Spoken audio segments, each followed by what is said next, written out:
News street TV, आम जन की बात, आम जन के साथ। उत्तर प्रदेश समेत 5 राज्यों में अगले साल होने वाले विधानसभा चुनाव से पहले कांग्रेस के लिए उनके अपने ही नेताओं की किताबें सिरदर्दी साबित हो रही हैं।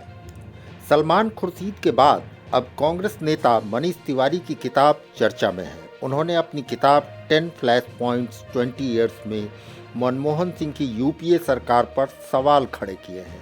तिवारी ने मुंबई में हुए 26/11 हमले के बाद पाकिस्तान पर किसी तरह का एक्शन न लेने को कमजोरी बताया है।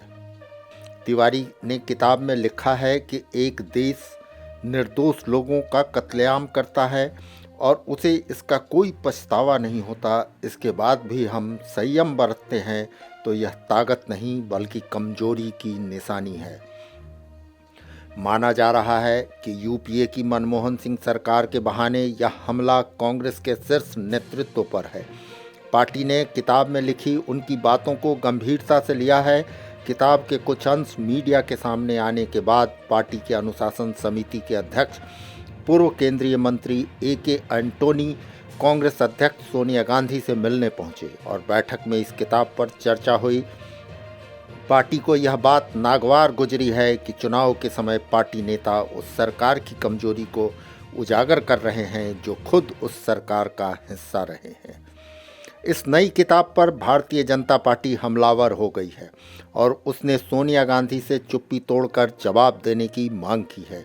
बीजेपी प्रवक्ता गौरव भाटिया ने तत्कालीन यूपीए सरकार की नीयत को खराब बताया। उन्होंने कहा कि उस समय के एयर चीफ मार्शल ने कहा था कि हमारी एयरफोर्स जवाब देने के लिए तैयार थी, लेकिन कार्रवाई की अनुमति नहीं दी गई।